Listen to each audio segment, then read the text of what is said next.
নমস্কার শ্রোতা বন্ধুরা, গল্প শুনোতে আপনাদের সুস্বাগতম। বন্ধুগণ, আজকে গোপাল ভাঁড়ের একটি বড়ই হাসির কাহিনী এনেছি। কাহিনীটির নাম পায়ে যে ব্যথা। তাহলে এবার শুরু করা যাক। গোপালের কাছে একবার একজন বয়স্ক মহিলা এসে বললেন, গোপাল, আমাকে একটা চিঠি লিখে দাও না ভাই, ছেলেটা 10 কোষ দূরে আছে। গোপাল তখন মাথা চুলকে চুলকে বলল, সবই তো বুঝলাম দিদিমা, কিন্তু এখন যে আমি আর চিঠি লিখতে পারবো না। গোপাল, আমি যে অনেক আশা করে এসেছি বাবা, 2 লাইন লিখে দাও না। গোপাল বলল, কি করে লিখবো দিদিমা, আমার যে পায়ে ব্যথা।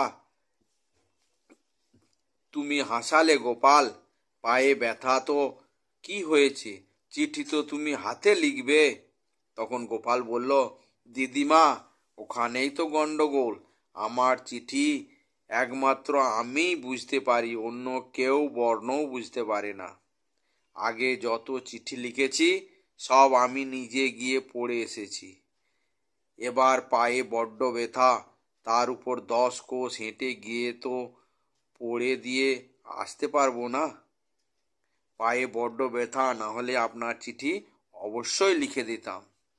তাহলে বন্ধুগণ, আজকের কাহিনীটি কেমন লাগলো কমেন্টস করে জানাবেন। ভালো লাগলে লাইক করবেন, শেয়ার করবেন, আর আপনাদের বন্ধু বান্ধব আত্মীয় স্বজনদেরও এই কাহিনীগুলি শোনাবেন, খুব ভালো লাগবে। আজকের কাহিনী তাহলে এখানেই শেষ করছি। জয় হিন্দ, জয় ভারত।